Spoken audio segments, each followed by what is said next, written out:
Bienvenidos a esta mesa redonda, para lo cual nos acompaña el doctor Leonardo Barrón García. Es contador público de la Universidad Surcolombiana. Cuenta con especialización en revisoría fiscal y auditoría externa, convenio entre la Universidad Surcolombiana y la Universidad Autónoma de Bucaramanga. Además, es especialista en contabilidad financiera internacional, Pontificia Universidad Javeriana y magíster en contabilidad y auditoría de gestión de la Universidad de Santiago de Chile. Adelante. Bueno, buenos días. La idea es que vamos a tratar un tema especial el día de hoy que se llama bases gravables relacionados con el impuesto de industria y comercio. Pues bases gravables específicas, ¿no? Bases gravables no las normales, sino aquellas que tienen condiciones especiales. Y la primera de ellas, vamos a decir que algunas están incorporadas directamente en el Estatuto Tributario Distrital, otras hacen referencia a una ley nacional, la cual las incorpora directamente, como la ley 1607 del 2012, u otras en las que han habido reformas tributarias, ¿de acuerdo? Entonces vamos a hablar de la primera de ellas, y tiene que ver con, digamos, con una distribución de ingresos especial. Digamos que estamos acostumbrados a que normalmente la base gravable del impuesto de industria y comercio es la factura o la totalidad del ingreso, ¿no es cierto? Pero el artículo 102-3 del Estatuto Tributario establece una característica especial para aquella que se denomina cooperativa de trabajo asociado, ¿no es cierto? ¿En qué consiste esta característica? El artículo 102-3 del Estatuto Tributario básicamente dice: cuando una cooperativa de trabajo asociado factura, ella debe distribuir el ingreso de una manera especial. Por un lado, va a distribuir lo que le corresponde al trabajador asociado cooperado, ¿no es cierto? Es decir, si cobra 100 millones de pesos digamos, a un cliente, de esos 100 millones de pesos va a decir qué le corresponde a los trabajadores asociados, ¿sí? Y eso que le corresponde a los trabajadores asociados no va a estar grabado con impuesto de industria y comercio para ella, sino que eso está grabado es para el trabajador asociado. Y por otro lado va a decir qué le corresponde a la cooperativa como cooperativa. ¿Estamos de acuerdo? Eso es como si cuando uno cobra por IU, digámoslo así, ¿no es cierto? O sea, como dijera, ¿qué es de los terceros? Y lo de los terceros no lo pago yo, y lo que corresponde con la cooperativa, ese termina siendo mi ingreso, ese termina siendo mi base gravable. ¿Estamos de acuerdo? Entonces, eso quiere decir que a una cooperativa de trabajo asociado, cuando la reportan en información exógena, no va a cuadrar lo que la persona dice que le pagó con lo del ingreso que ella declara. ¿Estamos de acuerdo? Porque ella solamente va a declarar el margen o solamente va a declarar lo que realmente gana en el negocio. Lo que le corresponde al trabajador asociado, pues eso no es un ingreso para ella, para efectos tributarios, aunque puede hacerlo para efectos contables, pero para efectos tributarios no es un ingreso, y simple y llanamente está excluido en este caso del impuesto de industria y comercio. ¿De acuerdo con eso?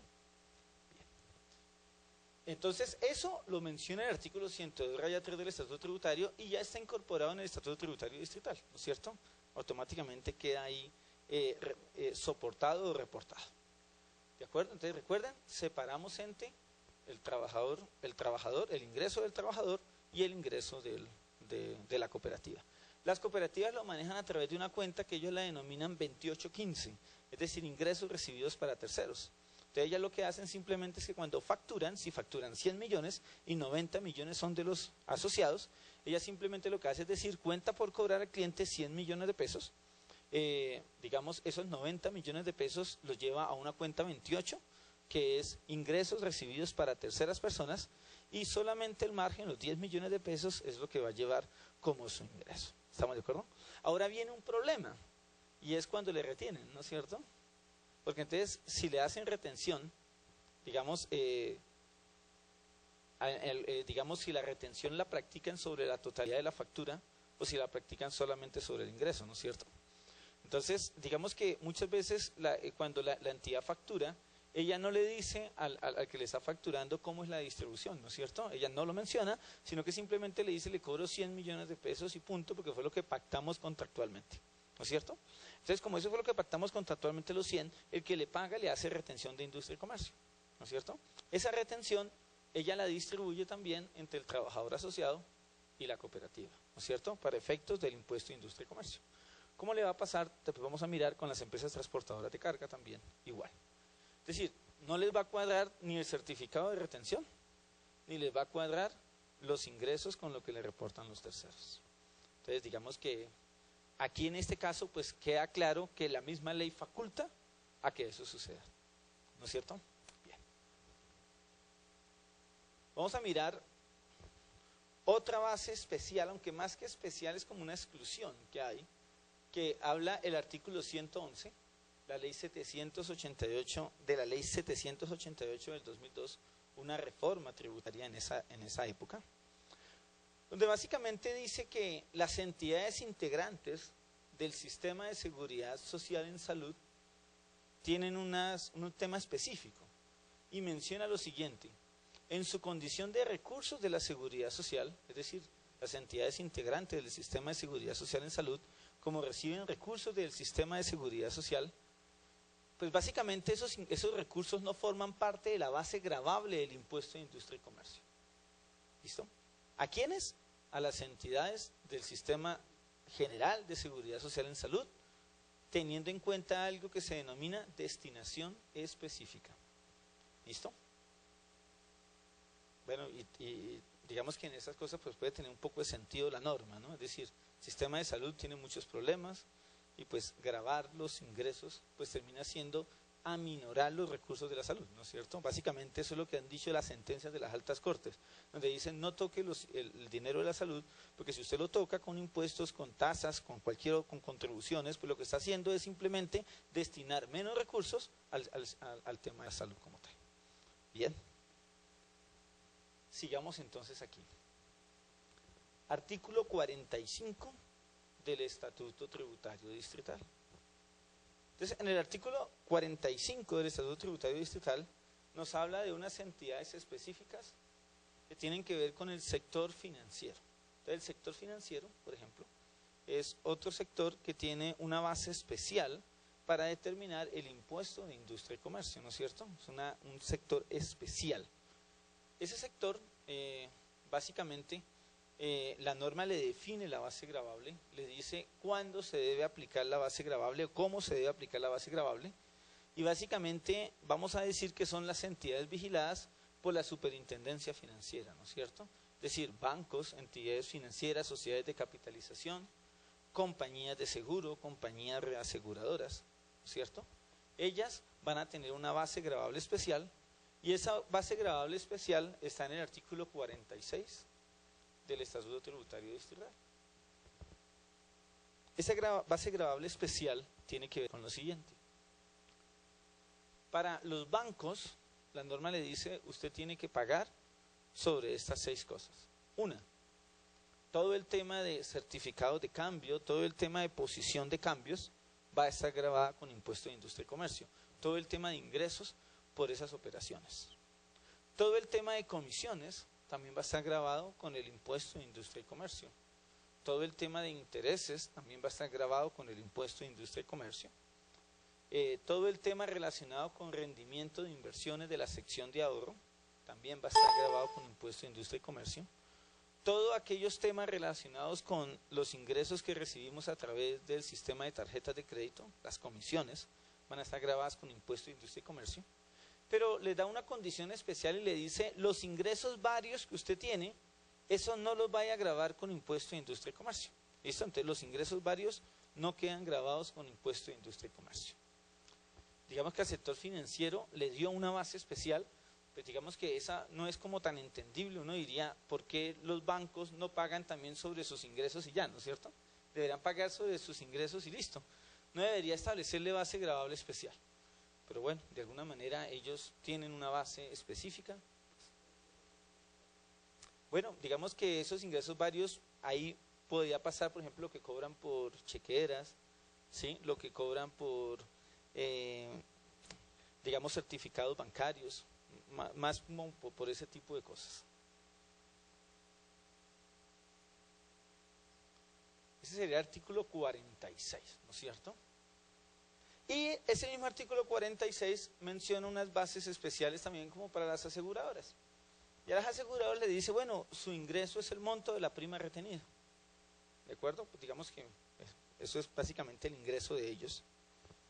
Para los almacenes generales de depósito, pues básicamente les establece cuál es la base gravable, realmente les pone todos los ingresos, servicios de almacenaje, servicios de aduanas, servicios varios, intereses, comisiones e ingresos varios. Es decir, no, ahí como que no había necesidad de decirles que todo, ¿no? O sea, no debió haberles puesto porque prácticamente les graba todo. Sí, ahí no hay ninguna exclusión en ese tema. Para el Banco de la República, lo que dice la ley es, el Banco de la República está sujeto a impuesto de industria y comercio en todos sus ingresos, pero excluye los intereses por cupos ordinarios y extraordinarios que usted le concede a los establecimientos financieros. Excluye los intereses que usted recibe por líneas de fomento, excluye los intereses que usted recibe por préstamos al gobierno nacional. Bueno, tiene razón, muchas veces los intereses son tan bajos, grabarlos con impuesto de industria y comercio, pues resulta de alguna manera oneroso para esa entidad.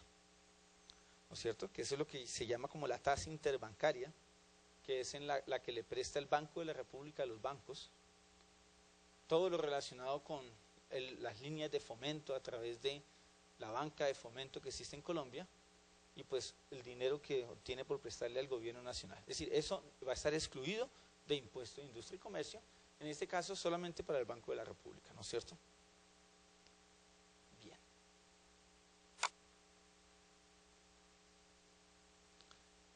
Sin embargo, el sector financiero tiene un pago adicional, que es el artículo 47, donde establece un monto, un valor, por cada oficina, dice, por los establecimientos de crédito, instituciones financieras y compañías de seguros y reaseguros que realicen sus operaciones a través de más de un establecimiento, sucursal, agencia u oficina abierto al público, además de la cuantía que debe pagar por impuesto de industria y comercio, debe pagar por cada unidad comercial adicional la suma equivalente a, bueno, aquí en este caso tenemos una base del año 2009, 78.037, ya ahí está la sexta parte, dice una sexta parte de 78.037, esa ya es la sexta parte en el año 2009, seguramente para el año 2016 la cifra debería estar cercana a los 100 algo mil de pesos por bimestre, ¿no es cierto?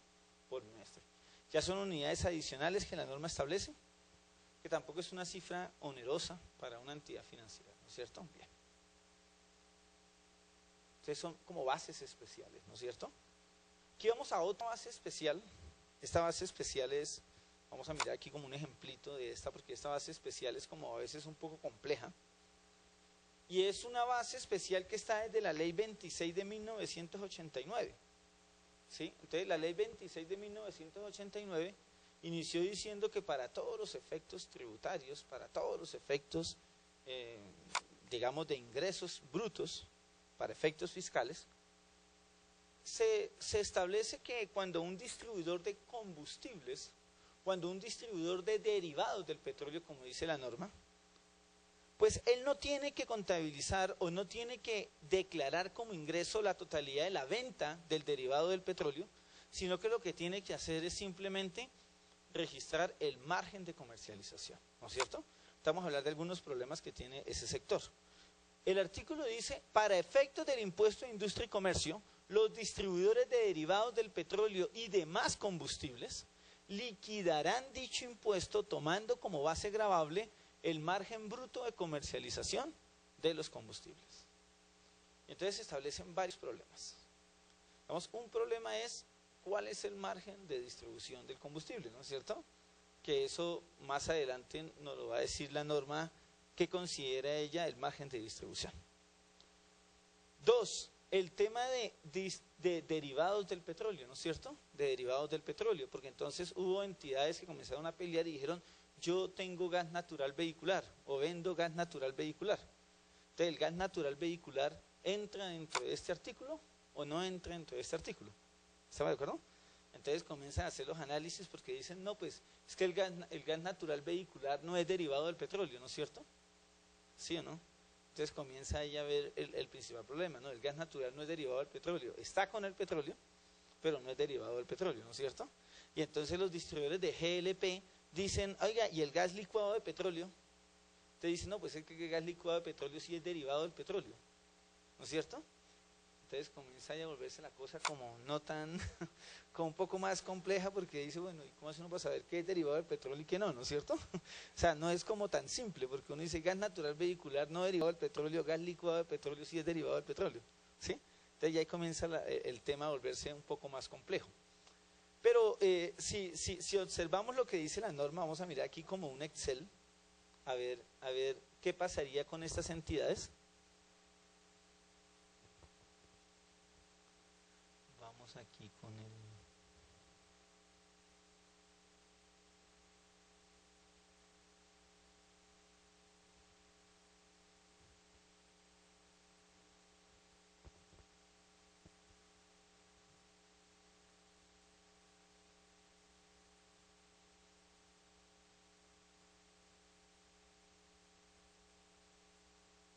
Entonces vamos a hablar qué le puede pasar a este tipo de estaciones, pero antes de eso vamos a mirar qué es lo que la norma considera como margen de comercialización de combustibles.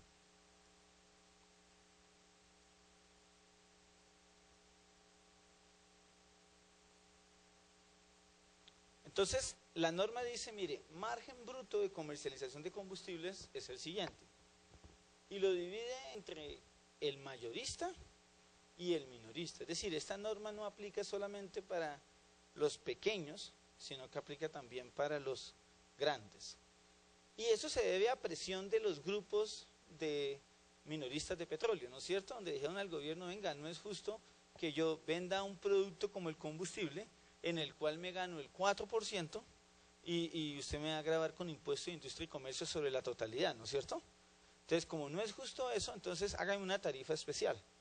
Claro, con el paso del tiempo el combustible dejó de ser del 4% el margen y ya se subió un poquito como al 10% o al 8%, y entonces vienen los temas de que algunos empresarios dicen, oiga, si el combustible se gana el 8% y tributa sobre margen, yo me gano el 5% y ¿por qué tributo sobre todo? ¿Sí? Entonces, bueno, independientemente de que si es justa o no la tarifa, pues esto se debe a presión de un gremio, ¿no? Entonces, si el gremio presiona y ceden, pues entonces ahí no hay nada que hacer. Entonces, el tema es que, ¿cuál es el margen bruto de comercialización? El margen bruto de comercialización es la diferencia entre el precio de venta, entre el precio de compra al productor o al importador y el precio de venta al público o al distribuidor minorista. Es decir, para el distribuidor mayorista, para ExxonMobil, para Terpel, para Biocombustibles o Biomax, para esos grandes empresas, el margen es la diferencia entre el precio de venta y el precio de compra, ¿no es cierto? Vamos a decirlo de esa manera. Y para el minorista, pues digamos similar, también la norma dice, se entiende por margen bruto de comercialización la diferencia entre el precio de compra al distribuidor mayorista o al intermediario distribuidor y el precio de venta al público. Luego menciona algo donde dice, debe descontar lo relacionado con sobretasa y otros gravámenes adicionales que se establezcan sobre la venta de los combustibles. ¿De acuerdo? Entonces, básicamente, todo lo relacionado con combustibles terrestres, digámoslo así, o combustibles derivados del petróleo, pues tiene un tratamiento especial. Además, tiene un tratamiento especial que es diferente a cómo se contabiliza. ¿Estamos de acuerdo? Porque entonces aquí vamos a encontrar diferencias en cómo contabiliza una estación de gasolina, cómo contabiliza una multinacional, un mayorista, y cómo declara. Es decir, son de los casos donde no cuadra.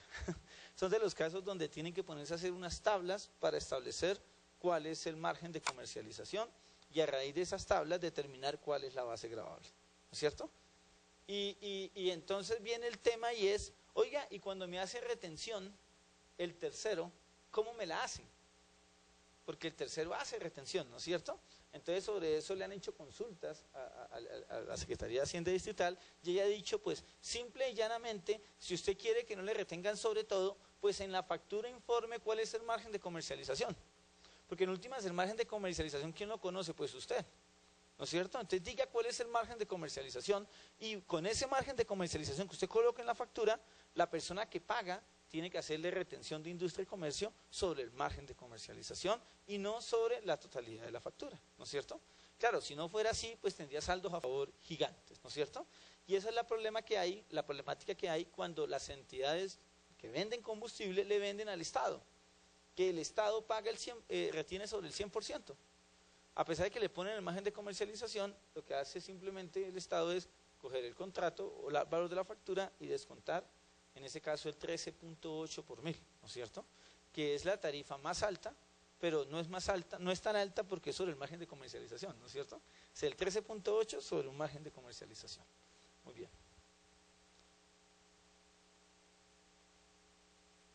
Entonces, vamos a poner aquí, intentar poner un ejemplo aquí en Excel, a ver si lo... Una empresa, vamos a hablar de un distribuidor minorista, ¿no es cierto? Un distribuidor minorista de combustibles.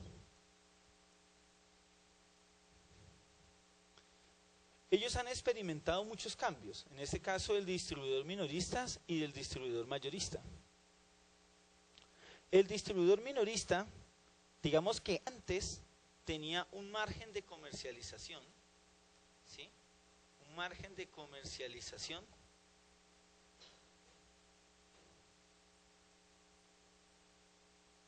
que la ley la establecía, ¿estamos de acuerdo? El Ministerio de Minas le decía a través de una resolución, le decía cuál era su margen de comercialización, ¿estamos de acuerdo? ¿Cuál era su margen de comercialización? Y ese margen de comercialización, pues era lo que ellos se tenían que ganar, es decir, ellos compraban el combustible y tenían que subirle 200 pesos y se acabó el tema, ¿no es cierto? Luego fue pasando el tiempo, entonces, bueno, cada mes salía la resolución donde les decía cuál era el margen de comercialización y basado en ese margen de comercialización establecían su precio, ¿de acuerdo? Es decir, todos teníamos que vender el combustible en teoría al mismo precio, ¿no es cierto? Luego llegó una segunda parte donde el gobierno dice, ese margen de comercialización voy a poner simplemente un techo, ¿sí? Es decir, sí sigo poniendo margen de comercialización, pero ese margen de comercialización lo voy a llamar libertad vigilada, ¿no es cierto? Libertad regulada, donde usted puede poner el precio que quiera, pero sin que el margen sea superior a lo que dice la resolución, ¿no es cierto? Pero después fue pasando el tiempo y el gobierno dijo, mire, ¿sabe qué? Yo ya la verdad no voy a poner ni siquiera margen de comercialización. Es decir, yo solamente voy a poner las bases sobre las cuales se van a liquidar los impuestos del combustible, lo que se va a mezclar con el alcohol carburante, pero ya el margen de comercialización lo establece cada empresa. O sea, cada empresa mira a cómo vende. Y entonces ya libertad, ¿no es cierto? Ya hubo libertad de precios en el combustible. Claro, eso pasó, pero la legislación en materia de industria y comercio no cambió. Simplemente ella dice, usted tiene que establecer el margen de comercialización. Para establecer el margen de comercialización, entonces surgieron varias dudas. Entonces la gente dice, mire, lo que pasa es que cuando yo compro combustible, entonces al comprar combustible, la factura trae una serie de complementos, ¿no? Una de ellas es lo que se conoce como el ingreso al productor, ¿sí? Estamos hablando aquí cuando Ecopetrol le factura al mayorista, ¿no es cierto? Entonces cuando Ecopetrol le factura al mayorista, tiene el ingreso al productor, que es el ingreso de Ecopetrol, ¿no es cierto? Como tal. Pero luego ellos cargan, digamos, lo que se conoce ahora como el impuesto al combustible, ¿no es cierto? Que es la mezcla de lo que antes se conocía como el impuesto global y el IVA, ¿no es cierto? Entonces, ahora yo le cargo a usted un impuesto al combustible, que fue lo que hubo una demanda ante las altas cortes, ¿no es cierto? Y ese artículo lo demandaron y aparentemente se cayó, pero no está muy claro bajo qué condiciones, ¿no? Porque se sigue cobrando de la misma manera. Entonces, el ingreso al productor, el impuesto al combustible, y listo, el margen, ¿no es cierto? Entonces, usted aquí, bueno, hasta aquí está el precio de compra al mayorista. ¿Estamos de acuerdo? Entonces, hasta aquí está el precio de compra al mayorista.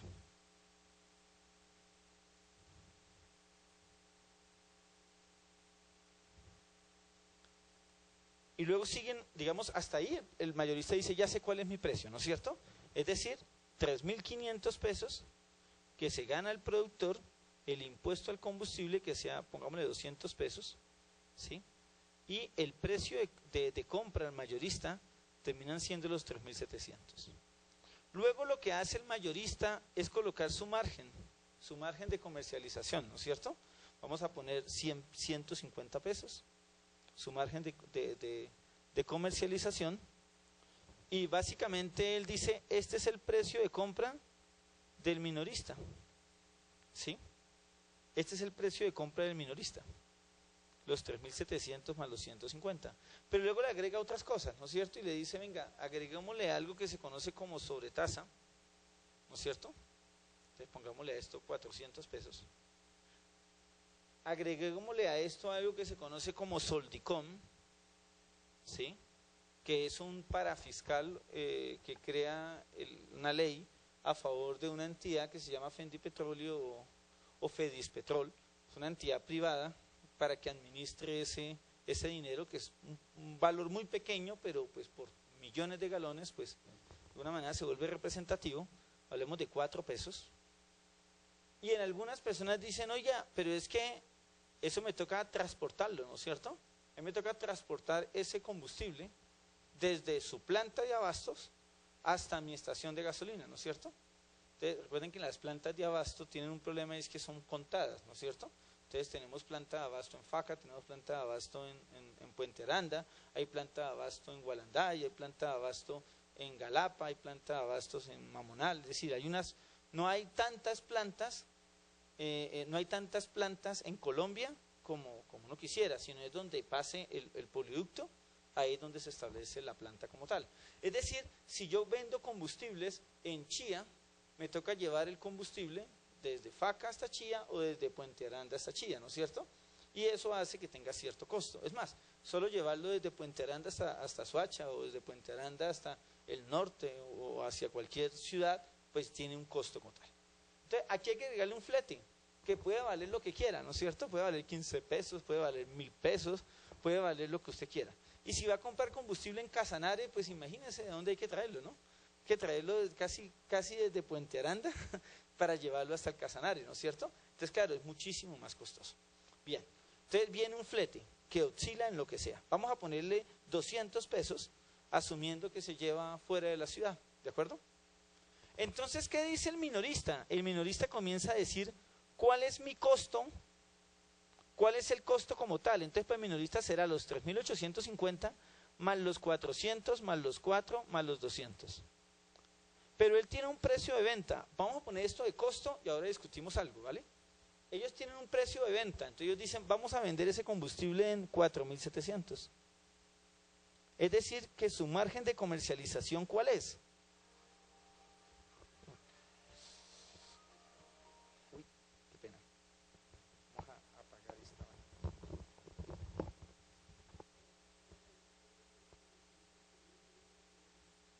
Claro, arriba tiene un margen de comercialización, pero para el mayorista, ¿no es cierto? Él se ganó 150 pesitos.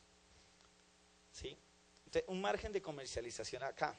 Digamos, viene el tema y es, cuando voy a pagar industria y comercio, ¿cuál es ese margen de comercialización? Porque entonces, uno diría, el margen de comercialización son 4.700 menos 4.454, es decir, 246, digámoslo así. Pero si uno mira lo que dice la norma le dice, es la diferencia entre el precio de compra al productor. Bueno, hablemos del minorista. La diferencia entre el precio de compra al distribuidor mayorista o al intermediario distribuidor y el precio de venta al público. ¿De acuerdo? Y entonces ahí la gente le dice a uno, venga un momentico, discutamos. 2.46 o estos 4.700 menos los 4.454, pero no le acepto el flete. Entonces comienza a ver la primera pelea. Bueno, aquí sería más, ¿no es cierto? Más. Viene la primera pelea. ¿Por qué? Porque el margen de comercialización viene en la factura. La sobretasa viene en la factura. Soldicón viene en la factura. Pero el flete, ¿usted lo contrató? No. Es decir, usted contrató y le pagó a alguien para que le llevara el combustible. Algunas o le ofrecen el flete como, digamos, como un servicio adicional y se lo cargan en la factura, otros no. Pero el tema es, analicemos, y es, digamos, el que declara dice, ¿qué hago? ¿246 o 446 de margen? Y ahí el tema es el flete, ¿sí o no? O sea, ¿el flete hace parte del margen de comercialización o el flete no hace parte del margen de comercialización? Entonces viene esa pelea que en algunas ciudades donde es lejos, eso pega duro, ¿no es cierto? Es decir, en un Urabá puede valer 1.000 pesos el flete. Entonces ya no es lo mismo decir 1.200 o 200, ¿no es cierto? Ya eso pesa, y eso pesa en las arcas del municipio, ¿no es cierto? De alguna manera eso por 100.000 galones o por 50.000 por 12, por 600.000 galones en el año ya comienza a tener un precio y comienza a tener una diferencia en cómo pago, ¿no es cierto? Cómo declaro. Entonces, hasta ahora la interpretación que están dando, que da la misma Secretaría de Hacienda Distrital, ella dice el margen de comercialización no incluye el flete, no incluye el flete, ¿sí? Es decir, su margen de comercialización simple y llanamente es lo que la norma le permite, es decir, el precio de venta menos el precio de compra. Y le dice, es diferente el precio de compra al costo de ventas, ¿no es cierto? Es decir, es diferente el precio de venta al costo de ventas. Simplemente a cómo compró. Ah, pero yo tengo otros costos. Sí, pero es que no, la filosofía de la norma no es decirle el ingreso menos el costo de venta. La norma le dice, no, su base especial es precio de venta menos precio de compra. Y los que venden combustible de aviación, creo que en estos días está muy de moda esta ciudad, ¿no es cierto? Sí, que uno no la había escuchado. Sí, se hizo famosa por Salud Hernández, ¿no es cierto? El Tarra, ¿no es cierto? El Tarra es un punto donde se vende combustible, ¿sí? Y se vende combustible tanto terrestre, sobre todo con un producto que se llama combustible de aviación para el ejército.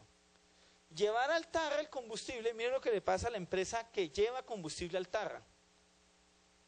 Ellos, precio de venta, 25.000 pesos. ¿Y por qué 25.000 pesos? Porque si esta señora no pudo entrar en moto al Tarra, mucho menos va a entrar un doble troque con 5.500 galones de combustible, ¿no es cierto? Y menos para combustible de aviación para que los ataquen, ¿no es cierto?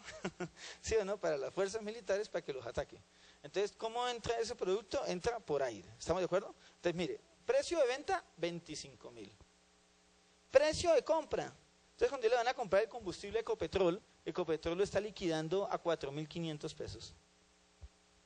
¿Sí?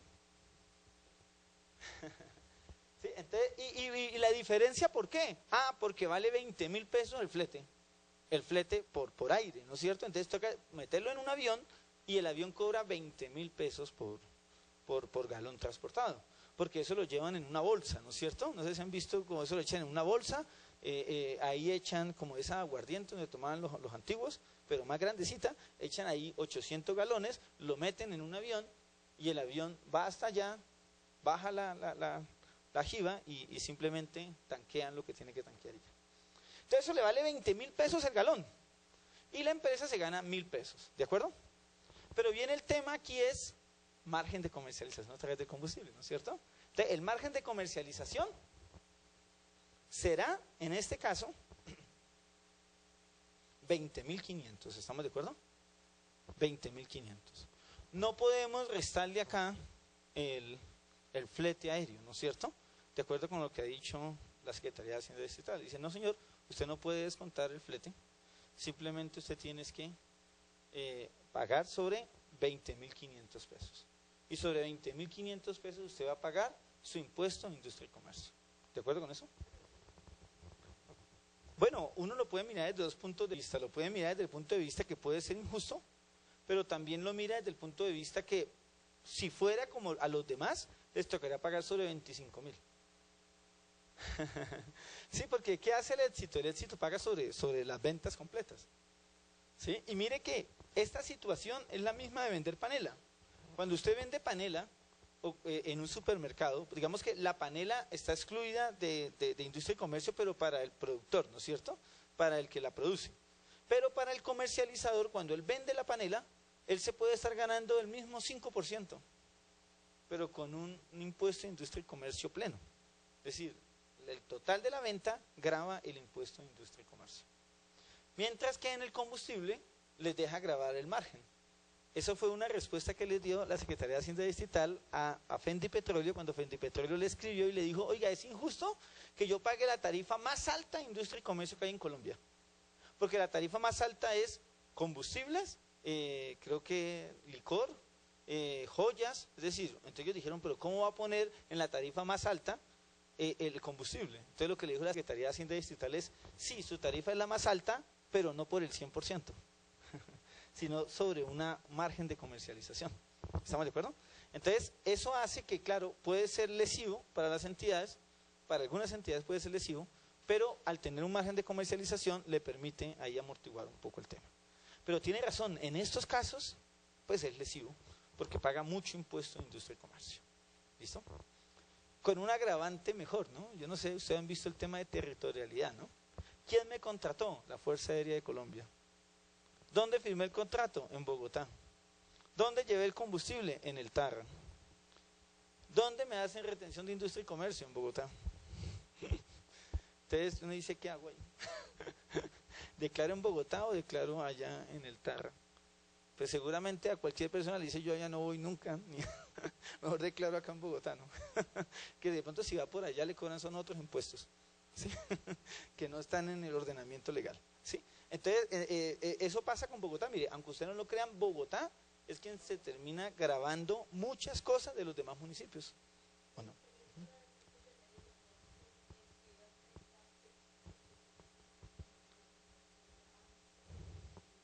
Sí, es que es tan difícil porque cuando uno hace el impuesto de industria y comercio, cuando hace la información exógena, pues en la práctica el que hace esta información por parte de la entidad del gobierno, pues él desconoce toda esta situación. Es decir, él desconoce absolutamente eso. Imagínense que cuando hacen un contrato de combustible, de distribución, en el caso del combustible de aviación, lo ponen en todos los puntos donde está el ejército. Es decir, definitivamente él desconoce eso. Él lo único que hace es decir, le pagué 1.000 millones a tal empresa y ya. ¿Sí? Y le retuve 1.000 millones a esa empresa y sale. Ahí lo que está pasando es que termina no pagándose en los municipios, sino que termina pagándose en Bogotá. Claro, bueno para Bogotá, malo para los municipios, ¿no es cierto? Malo para los municipios. Además cuadra porque a los municipios nadie les reporta eso. Entonces como a los municipios nadie les reporta, pues todo cruza, ¿sí? Entonces termina cruzando exógena Bogotá con la declaración del contribuyente. ¿Sí? Pero bueno. Entonces digamos que este caso, quería que lo miraran, que es un caso especial en el caso del impuesto de industria y comercio, en este caso referente para minoristas de combustibles y para mayoristas de combustibles, ¿no es cierto? Y dijimos que uno de los problemas que hay es con el GNV, ¿no es cierto? ¿Sí? Entonces el gas natural vehicular, donde se dice no es un derivado del petróleo, pero sí es un combustible, ¿no es cierto? ¿Sí o no? Pero si usted mira la redacción de la norma, sí, es que la redacción de la norma dice, para efectos del impuesto de industria y comercio, los distribuidores derivados del petróleo y demás combustibles. ¿Sí? Entonces la gente dice, venga, usted está hablando de que tienen que ser derivados del petróleo, o sea, tienen que ser combustibles y derivados del petróleo, o simplemente una cosa son derivados del petróleo y otra cosa son los demás combustibles. ¿Sí? Porque viene el lío. Entonces, si uno dice que no, tanto para los derivados del petróleo como para los combustibles, entonces los distribuidores de lubricantes dicen, pero venga un momentico porque es que yo hago lubricante y el lubricante es derivado del petróleo. ¿Sí? Entonces si yo hago lubricantes o vendo lubricantes, entonces también debería pagar sobre una base de tributación especial, debería pagar por la diferencia entre el precio de venta y el precio de compra. Sí, entonces comienza la cosa ahí como a volverse más enredada, ¿no es cierto? Porque derivados del petróleo es lo que hay, ¿o no? O sea, derivados del petróleo, muchísimos, ¿sí? Y combustibles, entonces, lo que han dicho hasta ahora, lo que han hecho hasta ahora, digamos, es decir, no, la norma se hizo para los que cumplieran ambas condiciones. Uno, que sean derivados del petróleo y dos, que sean combustibles. Y hay varios municipios agarrados peleando con las estaciones de servicio, diciéndoles que tienen que pagar el impuesto de industria y comercio sobre la totalidad de las ventas de gas natural vehículos, ¿cierto? Sobre la totalidad, no sobre el margen, sino sobre la totalidad de los ingresos. ¿De acuerdo con eso? Ahora, ¿cómo contabiliza una estación de combustibles? ¿Cómo contabiliza un mayorista? Pues ellos contabilizan el ingreso, en este caso de la estación de gasolina, por los 4.700.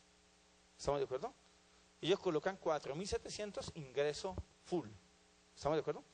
Y el mayorista pues también coloca su precio, en este caso 3.700 precio full. ¿Estamos de acuerdo? Es decir, por contabilidad no le va a servir a uno mucho lo que dé. Ellos tienen que hacer un anexo donde van a colocar todas sus ventas, cuánto costó eso que vendieron y simplemente calcular su margen de comercialización.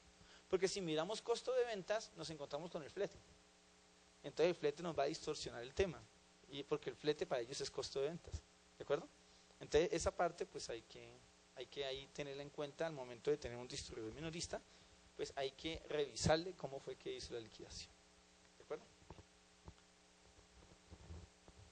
La norma dice que esto aplica tanto para impuestos distritales como para impuestos nacionales. Y el lío es que mucho distribuidor minorista y mucho distribuidor mayorista lo hace solo para efectos distritales, pero no para efectos nacionales. ¿Sí? Porque ya han tenido muchos requerimientos, muchos se han enganchado con la Administración de Impuestos Nacionales, entonces prefieren declarar a nivel nacional el ingreso completo, pero a nivel territorial sí declaran por margen de comercialización. Aunque en ambas hay sentencias diciendo que lo hacen de ambas maneras, pues prefieren a nivel nacional no dar la pelea. Usted sabe que de todas maneras digamos, la pelea con el distrito puede ser más sencilla que la pelea con la DIAN, ¿no es cierto? Porque el distrito de alguna manera uno puede conciliar más fácilmente, los valores son más pequeños, es decir, es más sencillo el tema que con la Administración de Impuestos Nacionales, donde puede ser el problema un poco más grande. Entonces, ¿de acuerdo aquí con este tema? Bien. Entonces sigamos con otras bases especiales. Tenemos otra base especial, que en este caso es transporte, ¿no es cierto? Transporte. Esta está basada también en el artículo 102, raya 3 del Estatuto Tributario, ¿sí? Donde dice, mire, las empresas transportadoras terrestres, automotores, también tienen que distribuir sus ingresos. También tienen que distribuir sus ingresos. Y estas son otras empresas que generan mucho inconveniente también al momento de tributar industria y comercio. Porque si bien ustedes saben que la base gravable, o mejor dicho, sí, la base, o mejor dicho, donde se causa el impuesto, en este caso, donde se causa el servicio de transporte de carga, es una base especial, ¿no es cierto? Porque lo que han dicho es, venga, el servicio en teoría se presta, o el servicio se grava donde se presta el servicio. Pero en el caso de la carga, se ha llegado a la conclusión que el servicio se causa, en este caso el impuesto de industria y comercio se causa o se grava en el municipio donde se realice la carga del producto. ¿Estamos de acuerdo? Entonces ahí digamos que ahí genera otro inconveniente, ¿no es cierto? Porque ¿dónde se carga en Colombia? ¿Sí? Se carga en muchísimas ciudades de Colombia, pero comienza a haber un problema. Uno, ¿dónde cargaste? Dos, ¿dónde contrataste? ¿No es cierto? Entonces muchas veces el que contrata no tiene nada que ver con el sitio donde usted carga. Sí, entonces el que contrata dice, no, pero yo allá no le puedo retener industria y comercio. Porque yo le dije a usted, yo soy una multinacional y lo contrato a usted como empresa transportadora de carga para que me cargue donde mi proveedor, ¿no es cierto? Y del proveedor me traiga a mis instalaciones. ¿Ese proveedor dónde está? Pues ese proveedor está en Antioquia, en Bello, Antioquia, ¿estamos de acuerdo? Entonces, pero yo en Bello, Antioquia no tengo nada que ver allá, es decir, yo allá no tengo nada que ver. Yo se lo contrato, hacemos el contrato en Bogotá, usted me transporta desde Bello, Antioquia hasta mis instalaciones en Bogotá o en Funza o donde sea, y yo le tengo que pagar. Pero al momento de pagarle yo le hago a usted impuesto de industria y comercio, siendo que usted me cargó en Bello, Antioquia. Pero en Bello, Antioquia no hay retención de industria y comercio. Es más, en Bello, Antioquia yo ni siquiera soy agente retenedor, porque para ser agente retenedor tengo que estar grabado con impuesto de industria y comercio, ¿no es cierto? y yo allá no ejerzo ninguna actividad económica. Entonces yo no debería hacerle retención de industria y comercio. Pero hay otro problema. Usted me cargó en 15 proveedores míos y me trajo la factura. ¿No? Y entonces usted me cargó en Bello, Antioquia, me cargó en Bogotá, me cargó en Funza, me cargó en Sincelejo, me cargó en 10 partes diferentes, en 15 partes diferentes. Y me trae una factura. Entonces, si uno fuera, digamos, exacto como dice la norma, debería ir y decir cuánto costó el flete de Bogotá y debería hacer la retención de industria y comercio en el flete de Bogotá. ¿Sí o no? Pero en la práctica eso va a pasar. ¿Sí o no? Y más cuando usted sabe que ahora quien manda es el computador, ¿no es cierto? O sea, ahora ya ni siquiera la persona. O sea, llega usted, causa y le salen los impuestos. ¿Sí? Entonces, ¿qué hace el señor? Graba y se acabó. ¿Sí? Y uno le dice, no, es que eso no es sujeto, no es sujeto grabado o no está grabado con industria y comercio en esa ciudad, o usted no me puede retener en esa ciudad. Y uno dice, pues hable con el computador a ver qué le dice. ¿Sí o no? Porque fue el que hizo la retención. ¿O no? ¿Sí o no? Estamos pasando a la legislación del computador. ¿No se ha dado cuenta? ¿Se da cuenta? Si el computador dice que no, no. Pero la ley dice que sí, sí, pero el computador dice que no. ¿O no? Entonces uno termina haciendo, en la práctica las empresas terminan haciendo lo que su software contable les permite hacer. ¿Estamos de acuerdo? Y el software contable no es tan selectivo. No se va a poner a hacer esa selección. El software contable le dice, retiene ICA sobre todo, hágale. O si no, las operaciones se volverían muy manuales. Entonces tendrían que estar manualmente colocando la retención. Pero no es tan fácil. Sí.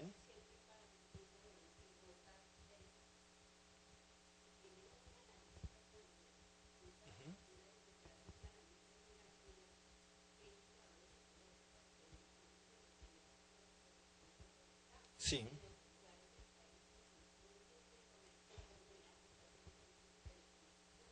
Sí. Es una belleza. Sí.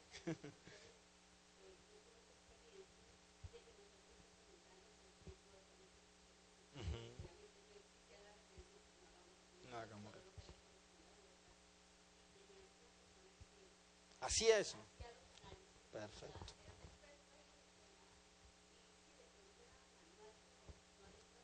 No hay otra forma de hacerlo.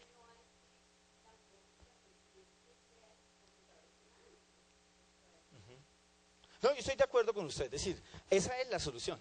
El problema es que el ser esa la solución, lo que ve uno es que no se está haciendo en las empresas. Es decir, las empresas hacen lo fácil, que es causar, retener el 100% y se acabó el tema. Y poner en problemas a muchos contribuyentes. Porque, claro.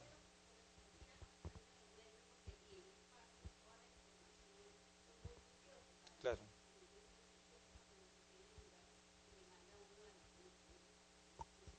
Claro, y el verdadero problema para una empresa es que tengo que pagar impuestos de industria y comercio en Bello, Antioquia. Pero entonces cuando voy a pagar en Bello, Antioquia, me dicen menos retenciones.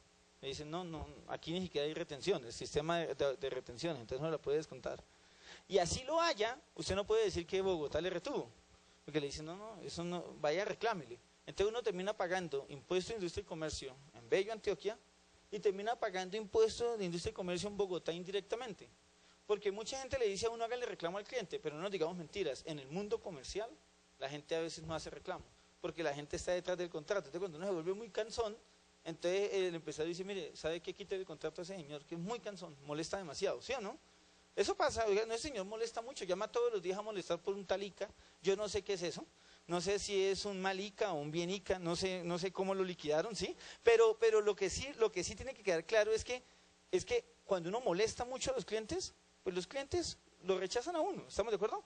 Y la gente termina asumiendo los dos impuestos. Entonces termina volviéndose la industria y comercio el 4.14 en transporte en Bogotá, más el 7 por mil en Bello, Antioquia, entonces se sube al 11.04 por mil, ¿estamos de acuerdo? Y entonces eso es lo que la gente está hoy en día discutiendo, ¿sí?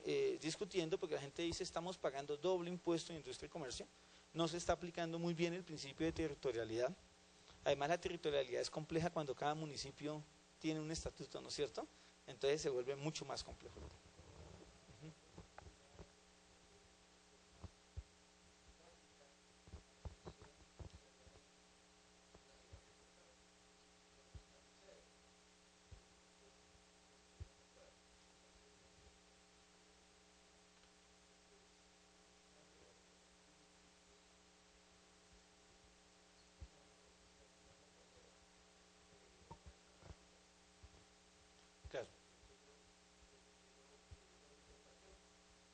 pero de pronto donde contrataste no te van a prestar el servicio. ¿Y qué es lo que pasa? Mire usted, Fuerza Aérea de Colombia, usted la contrata para distribuir algo para llevarle a sus bases militares. Entonces termina usted que el 0% lo prestó en Bogotá. Porque aquí no necesitan nada. O sea, necesitan donde están sus tropas. Y donde están sus tropas viene otro problema. No se sabe ni dónde están las tropas, ¿no? Porque entonces están en una zona ya que usted no sabe si es de este municipio o de este otro municipio. Pero bueno, la lleva ya a esos municipios. Entonces viene el lío del impuesto de industria y comercio. Porque entonces tú dices, no, yo retengo donde hice el contrato, donde estoy, claro, en Bogotá. Pero resulta que después usted va y lleva a Cartagena del Chairá y el alcalde de Cartagena del Chairá dice, oiga, venga, yo he visto aquí entrar unos carros que tienen una pancarta que se llama Pasta Doria. Y venga, secretario de Hacienda, ¿será que aquí sí ha venido Pasta Doria a pagar? No, aquí no ha pagado nada esa empresa, pues reclámala, ¿o no? Porque si ella viene aquí con el camión y me entrega el producto, pues está vendiendo en Cartagena del Chairá, ¿sí o no? Y como está vendiendo en Cartagena del Chairá, entonces debe pagar en Cartagena del Chairá, ¿o no? ¿Sí o no? Y le abre requerimiento. No, no necesariamente la sucursal, porque la norma dice a sin establecimiento o con establecimiento. Complica más. O forma temporal o permanente.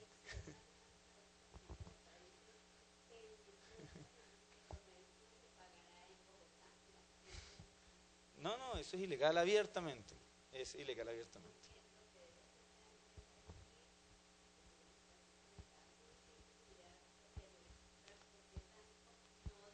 ¿Y dónde está mi territorialidad, no? Pero ahora viene otro problema. Resulta que en Cartagena del Chairá, tú dices temporal, ¿no es cierto? Entonces, yo hice 3 viajes, se acabó, no volví a transportar en Cartagena del Chairá, ¿no es cierto? Pagué el ICA, me tocó pagarlo 2 veces, no importaba, ya pagué esa vaina, ¿listo? La pagué allá, la industria de comercio. Pero 5 años después, yo no volví a Cartagena del Chairá, no volví a Cartagena del Chairá. 5 años después me llega un requerimiento, ¿no es cierto? Y me dice, señor, usted no volvió a declarar ICA. ¿Cómo así que no? Pero es que viene el problema. Entonces uno dice, imagínese usted en la práctica, un empresario yéndose por 180 ciudades, abriendo, cerrando, se demora más haciendo los trámites que en esencia lo que va a pagar. Porque además va y liquida y le iba a pagar 50.000 pesos. Mandar al señor a Cartagena de Chairá le costó 400.000 pesos.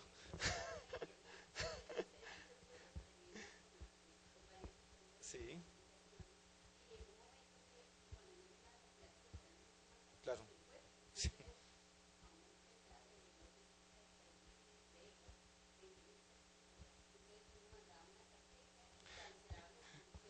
Sí. Claro, lo requieren. Lo requieren. Perfecto. Ujú. Así es. Así es.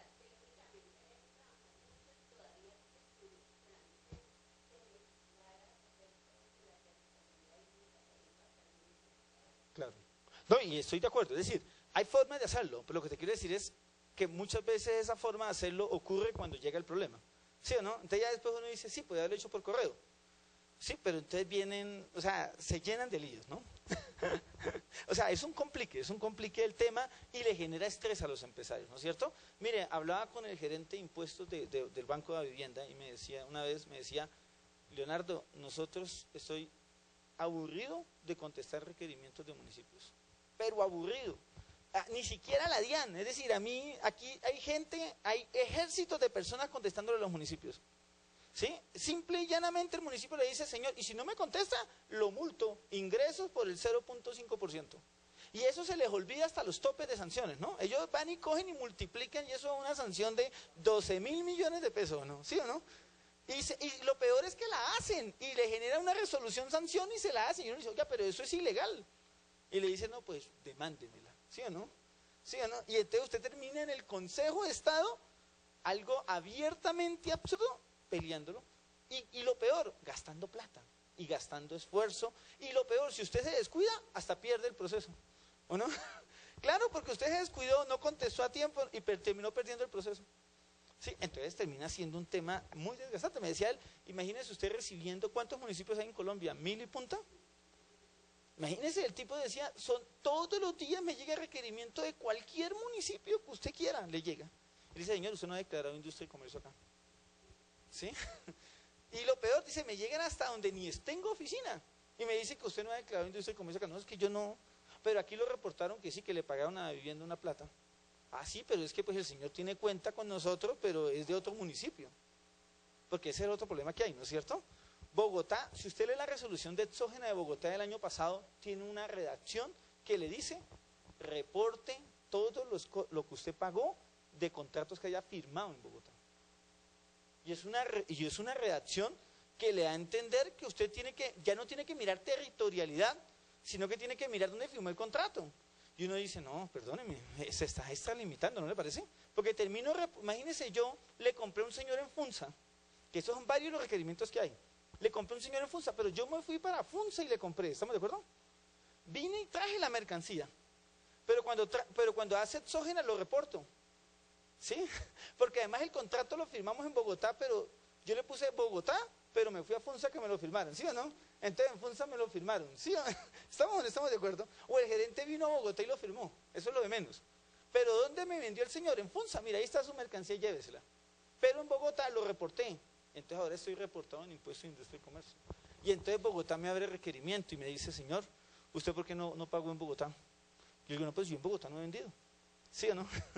Entonces, esos temas se generan todos esos inconvenientes. Cuando yo le retengo a alguien que no le presto el servicio, o que territorialmente no me prestó el servicio en Bogotá, se generan esos inconvenientes. Porque como le hice retención, ahora lo reporto también en la compra.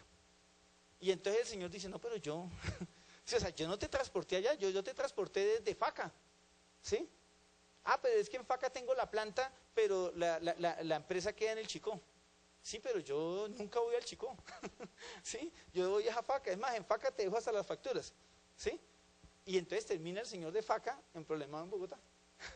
Claro, para el señor, si él le dejaran pagar en Bogotá mejor, porque en Faca es el 10 por mil y de pronto en Bogotá es el 414. Porque ahora lo que está pasando es que los municipios tienen tarifas más altas que Bogotá, ¿sí se han dado cuenta? En muchas cosas la tarifa de los municipios es más alta que la de Bogotá. Bueno, no le digan eso mucho a Peñalosa, porque de pronto la sube. No, pero lo que le quiero decir es que eso pasa. Entonces, mucha gente hasta mejor pagar en Bogotá, porque termina siendo más económico.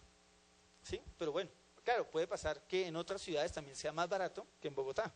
Hay cosas que en otras ciudades es más barato de la industria y comercio que en Bogotá, o hay cosas que es al contrario, ¿no es cierto? Muy bien. Entonces, mire lo que pasa con la empresa transportadora de carga. La norma le dice exactamente lo mismo. Cuando usted haga la factura o cuando usted cobre o usted en su contabilidad tiene que distribuir los ingresos. ¿Entre quiénes? Entre el propietario del vehículo y la empresa transportadora de carga. ¿Sí? Y eso también genera un inconveniente. ¿Qué hacen las empresas transportadoras de carga? Hacen lo mismo que hizo la empresa de la cooperativa de trabajo asociado. Dice, facturé 1.000 millones, de esos 1.000 millones, 800 millones son de terceros, esos terceros los llevo en la cuenta 2815, es decir, un ingreso recibido para terceros, y simple y llanamente el resto es mi ingreso, ¿no es cierto? Es mi ingreso. Digamos que ellos tienen la ventaja, tienen su manifiesto de carga, tienen su remesa, tienen una serie de documentos en los cuales le pueden hacer el seguimiento, ¿no es cierto? Ah, pero si los vehículos son de propiedad de ella, pues nada, ella tendrá que pagar su parte, es decir, el ingreso es completo, ¿no es cierto? Si los vehículos son míos, el ingreso es completo. Si no son míos, entonces me toca distribuir entre unos y otros. ¿De acuerdo? Lo mismo va a pasar con la retención en la fuente a título de industria y comercio. Cuando me hacen la retención de industria y comercio, yo la distribuyo, es decir, a mí me paga la empresa los 1.000 millones de pesos, me retiene el 4.14 por mil, ¿no es cierto? En el caso de Bogotá. Cuando me retiene, yo digo, oiga, esa retención no es para mí toda, entonces se la distribuyo al transportador. Pero esa retención que le distribuyo al transportador, yo no se la pago a la Secretaría de Hacienda Distrital, sino que es una distribución de la retención que me hicieron a mí, ¿estamos de acuerdo? Es decir, más que una retención, es una menor retención mía, ¿no es cierto? Entonces se van a encontrar en esas empresas transportadoras de carga que en la cuenta de retenciones a favor por impuesto de industria y comercio tienen unos débitos y también tienen unos créditos. Los débitos son los clientes, los créditos son los transportadores, ¿estamos de acuerdo? Y ahí sí se pone más chévere, ¿no? Porque en una cruce exógena eso no va ni por las luces, no ni por las nubes, ¿no es cierto? Uno dice, oiga, ¿qué es esta vaina? Este señor le reportaron ingresos de 20.000 millones a Envía o a Coltanques de 20.000 millones y nomás pagó sobre 2.000, ¿sí o no? Y lo peor, ni siquiera se tomó todas las retenciones, ¿sí o no? Entonces le retuvieron tanto y nomás se tomó tantas. Entonces esas cosas van a pasar en el caso de las empresas transportadoras de carga, ¿no es cierto? Con todos los líos de la territorialidad, todos los líos de la territorialidad. Creo que Bogotá una vez hizo un trabajo especial sobre empresas transportadoras de carga o sobre propietarios de vehículos y requirió a muchísima gente de toda Colombia. Requirió gente que en la vida había venido a Bogotá, ¿sí? Pero sus tractomulas, digamos, todas las empresas transportadoras de carga tienen sede en Bogotá o tienen la principal en Bogotá y ellos cargan en la costa y terminaron requeridos en Bogotá. ¿Por qué? Porque el cliente contrató a la empresa transportadora en Bogotá, le retuvo a la empresa transportadora en Bogotá, la empresa transportadora en Bogotá, como le retuvieron, compartió la retención con el señor que transportó en la costa, y como en la exógena me piden lo que le pagué a los transportadores, o lo que transporté, o lo que le pagué, o la retención que distribuí a los terceros, pues entonces terminé sapeando un poco a gente que nada que ver con Bogotá. Pero nada. Y creo que se llenó la Secretaría de Hacienda Distrital de requerimientos de personas que dijeron, no, yo nunca en mi vida. Es más, vine a Bogotá ahorita a este requerimiento. ¿Sí? Y los vehículos no terminan cargando. Es decir, ¿por qué? Porque ese tema de las bases gravables, ese tema de la territorialidad genera problemas, a no ser que se haga manual. Pero le voy a decir algo, mire, yo he visto facturas, una vez estábamos en una reunión de industria y comercio con una multinacional y me dijeron, doctor, espere, mira a ver si se puede hacer manual, y sacaban una factura. No le miento, la factura tenía 600 puntos de carga diferentes. Claro, ellos reciben la factura tiene 2.000 o 2.500 remesas de carga, de esas 2.500 remesas de carga, 600 ciudades diferentes. ¿Vieron? En la práctica, ¿quién le hace usted eso manual? Entonces dice, pues tiene toda la razón. Es decir, se vuelve muy oneroso, se vuelve muy dispendioso y termina la gente haciendo lo más fácil y es prun contra contra la retención en la totalidad y sale. ¿Sí? Y el cliente, pues, en últimas, lo que les digo, no reclama, y si reclama, pues, en últimas la empresa tampoco le contesta mucho y le dice, ya, le desconté y punto. ¿No es cierto? Entonces se vuelve como un gasto para la empresa, ya la empresa sabe que eso es un gasto de ella. Sí, la empresa sabe, eso es un 4.14 que es un gasto mío. ¿Sí? Bien. ¿Cómo? De alguna manera, ¿no? Hay veces ni siquiera se puede, sí, pero eso genera ese tipo de inconvenientes. ¿De acuerdo? Entonces, esa es una norma especial para el sector de del transporte terrestre automotor. Les cuadra con contabilidad porque muchas lo hacen de contabilidad directamente. La norma obliga a que se haga en los registros contables. Dice la norma, deben contabilizar de la siguiente manera. Y da la orden de contabilizar de esa manera. ¿De acuerdo? Entonces, esas empresas transportadoras de carga tienen que hacer esa contabilidad. Claro, usted va a decir, y con la ley 1314 del 2009, ¿esa orden es válida? Entonces, en el libro tributario tienen que contabilizar así, y en el libro de NIF contabilizan de otra manera. Entonces, más chévere el tema, ¿no? más sencillo. Los temas a veces parecen simples, pero cuando uno va a la realidad a solucionarlos, son bien complejos y bien dispendiosos. Bastante, y estresantes además. Bien. Sigamos entonces. El artículo 50 me habla de unas bases especiales para que se llama ingresos presuntos mínimos. Para unas empresas que de pronto ustedes no conocen, de pronto moteles, esas son unas cosas que hay en las afueras de las ciudades, donde van algunas personas que se quieren mucho y otras que no se quieren mucho, pero ¿sí? Entonces, para algunos negocios especiales como moteles, residencias, hostales, parqueaderos, bares, digamos establecimientos que se dediquen a la explotación de juegos de máquinas electrónicas, pues existe una presunción mínima, ¿no? Y esa presunción mínima la da, en este caso, el artículo 50, donde ya lo que hace es establecer una serie digamos, de situaciones, por camas, por máquinas, en este caso máquinas tragamonedas, ¿no es cierto? Por cada uno por unas situaciones, por unas unidades especiales, pone un mínimo de ingresos presuntos. Y de ahí no se puede bajar. Es decir, así los ingresos sean menos, tiene que tributar industria y comercio sobre eso, ¿no es cierto? Bueno, claro, en un bar difícilmente la gente pide factura, difícilmente se pide factura, con las máquinas tragamonedas difícilmente hay un tema relacionado con los ingresos ahí, ¿no es cierto? Hay un tema de control, con un motel, una residencia, un hostal, también difícilmente hay una emisión de facturas, ¿no es cierto? Bien. Entonces, eso lo establece el artículo 50, ¿no es cierto? Y es un tema relacionado con los ingresos presuntos mínimos para esas actividades. La ley 1607 del 2012, digamos que fue la reforma tributaria, digamos, antes de la 1739, un poco más larga, ¿no es cierto?, que hubo. Esa ley 1607 estableció una nueva base especial, y esta vez la estableció para aquellas personas que venden, vamos a llamarlo de esa manera, recargas de celular, ¿no es cierto?, los que venden tarjetas de celular.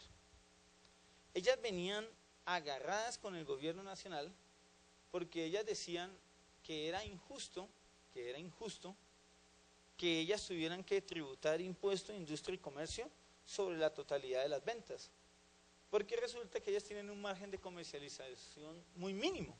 Ellas se ganan un 3%, se ganan un 2%, se ganan algo muy mínimo, ¿no es cierto? Entonces ellas decían, si yo me gano el 2% o el 3%, y usted aparte de eso me va a cobrar un impuesto de industria y comercio sobre tarifa plena, pues yo voy a salir del mercado.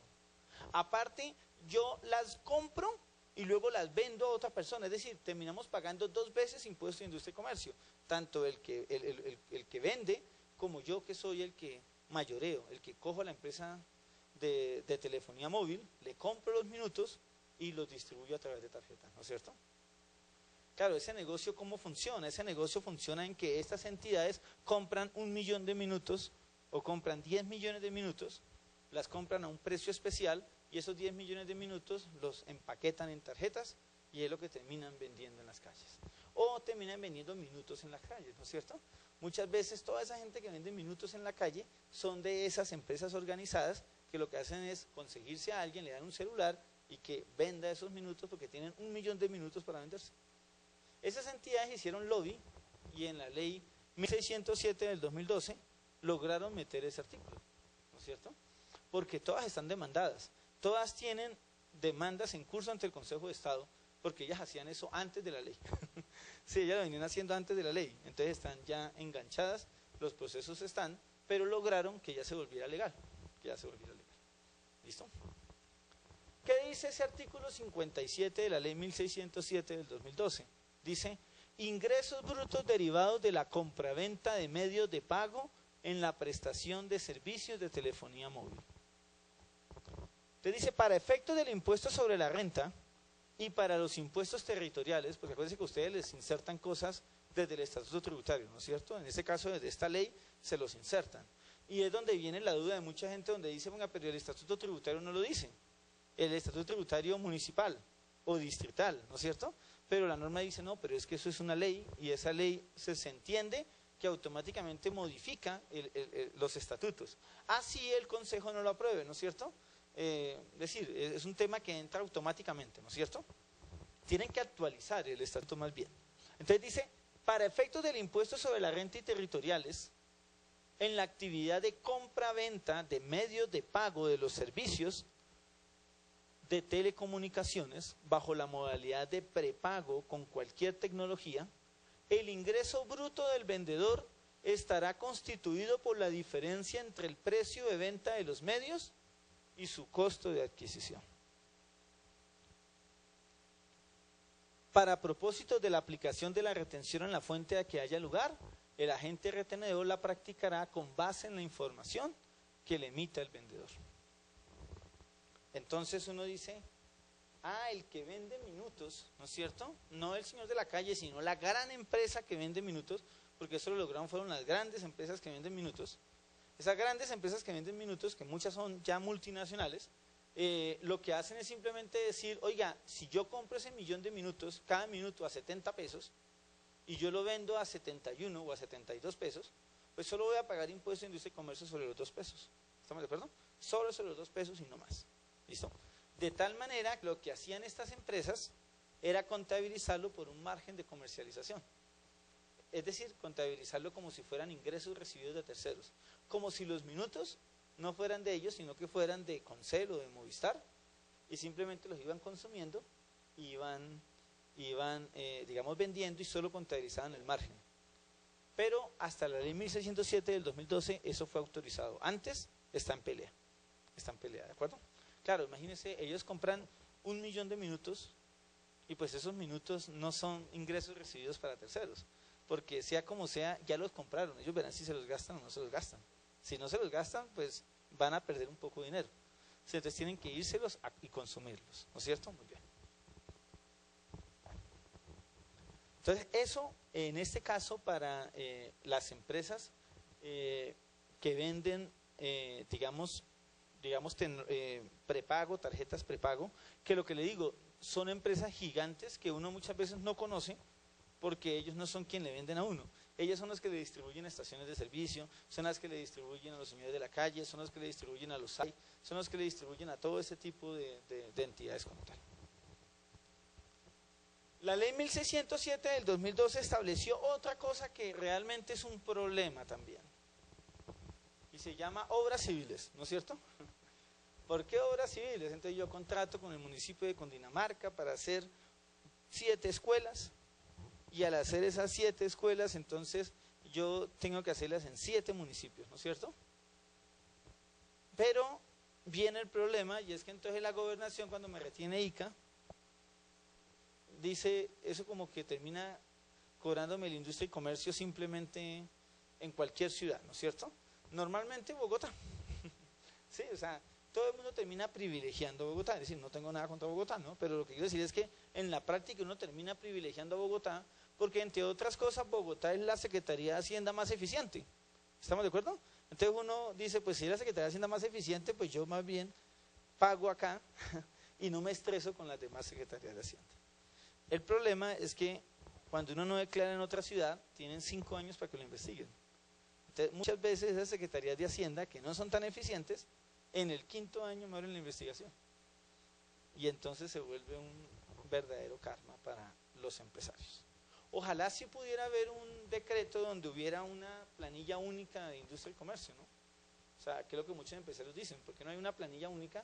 Yo declaro mis ingresos y digo en qué municipios obtuve los ingresos basado en la territorialidad y pago.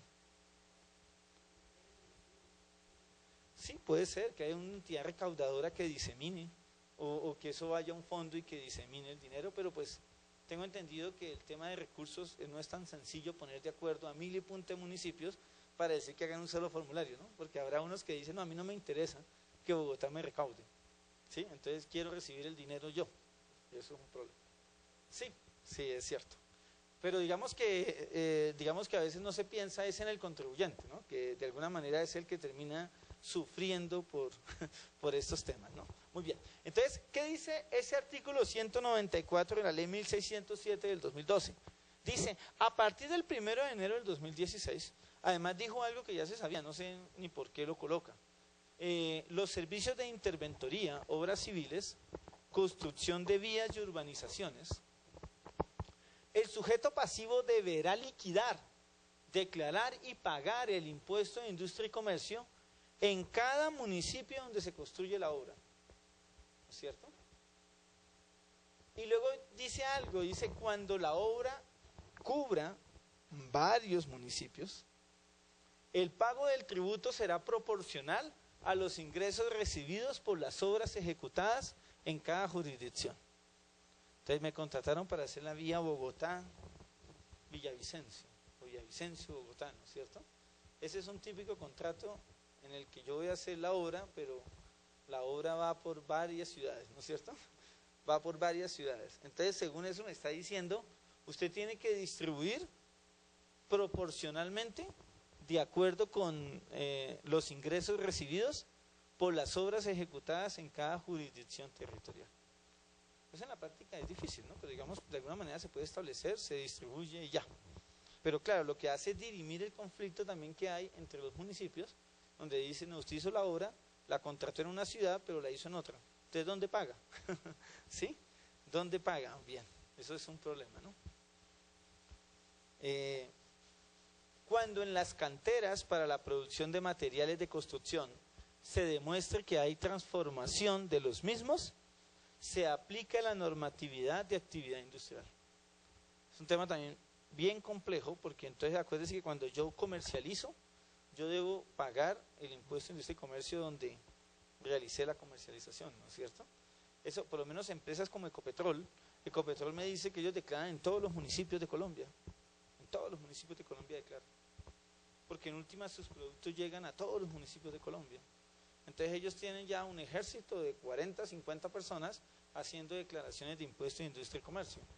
Lo peor, hay municipios súper chiquitos que el alcalde se le ocurrió que fuera bimestral el impuesto, ¿no es cierto? Entonces toca pagarlo bimestral, ¿sí o no? Sí, y hay mensuales, imagínense, o sea, exceden lo que dice Bogotá, ¿no es cierto? Y a Ecopetrol todo el mundo lo nombra autorretenedor de impuestos de industria y comercio.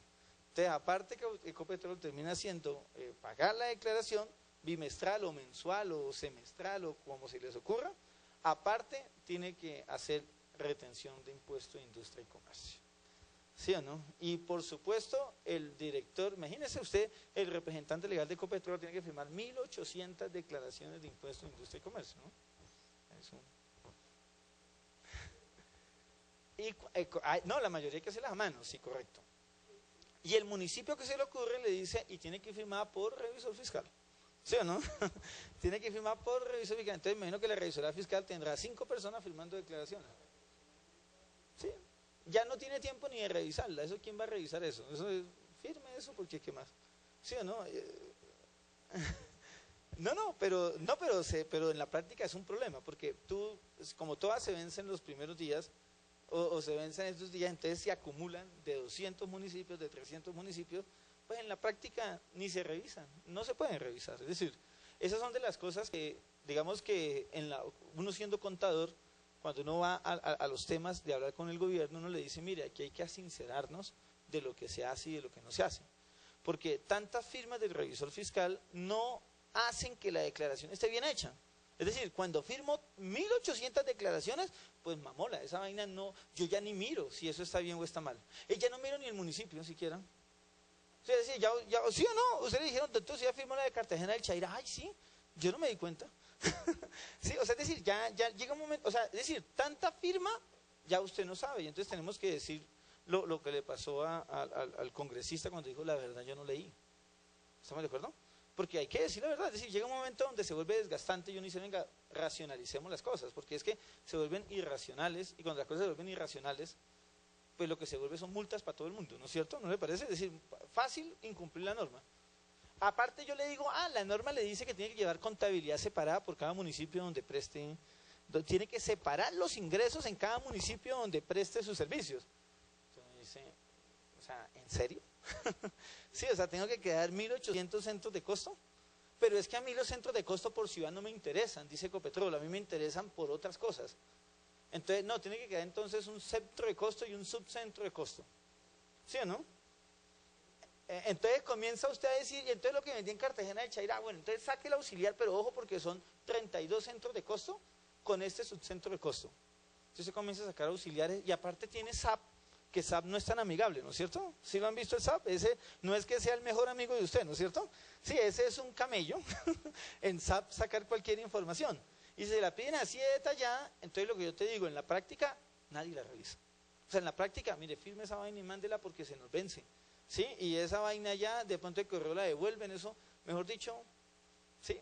Haga lo posible para que eso se pueda presentar. Y como ustedes dicen, tiene que ser manual, porque entonces ponen un archivo en PDF, hay que imprimirlo y con el riesgo que cuando usted va a pagar le dicen que ese formulario cambió, que si no se leyó el acuerdo municipal número 32, que salió publicado en la Gaceta del municipio, que nadie compra.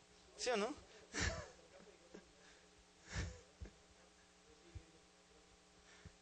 Bueno. Que ellos tienen. Correcto. Entonces,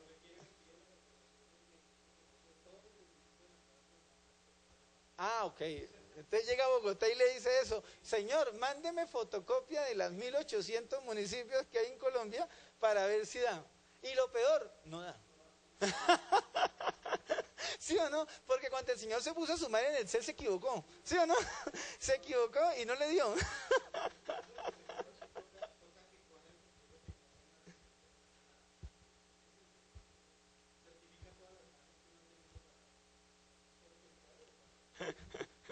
Pero es decir, esas cosas terminan siendo agobiantes hasta para ustedes revisar. Yo creo que ustedes van a revisar eso y qué jartera, Ecopetrol, uy, no. Que vaya el nuevo, ¿sí o no? Mandan al nuevo allá. Bien. Entonces, digamos que hablando de estas bases especiales, pues entonces pues estaríamos hablando de estas que hemos mencionado, ¿no es cierto? Sí.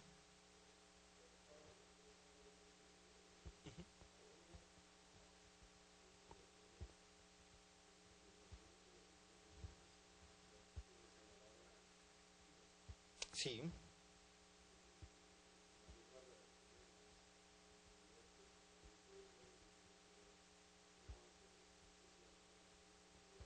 Como por ejemplo la vigilancia de aseo.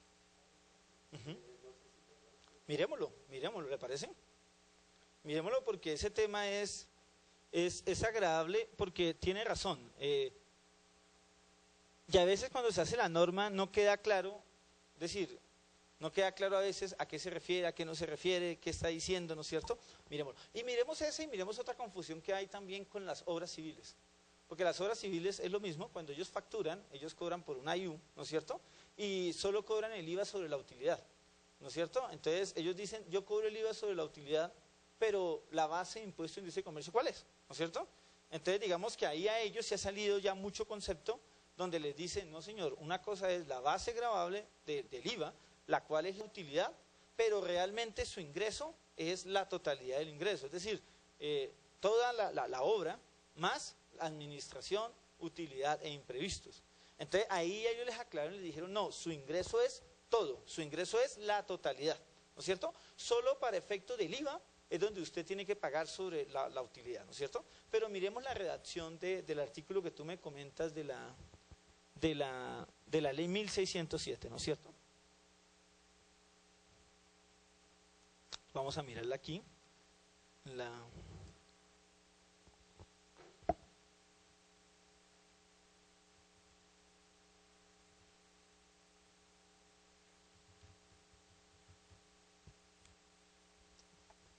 Bien.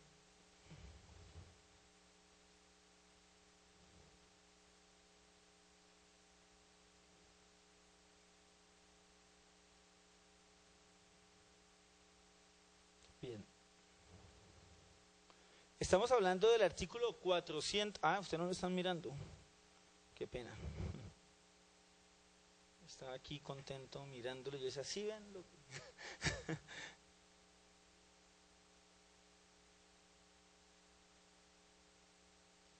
Entonces, el artículo al que te refieres es el artículo 462-1 del Estatuto Tributario, que es el artículo 46 de la ley 1607 del 2012. Esa era una retención que antes, en el artículo 462-1, hablaba del 1.6%, ¿no es cierto? Hablaba de la base del 1.6.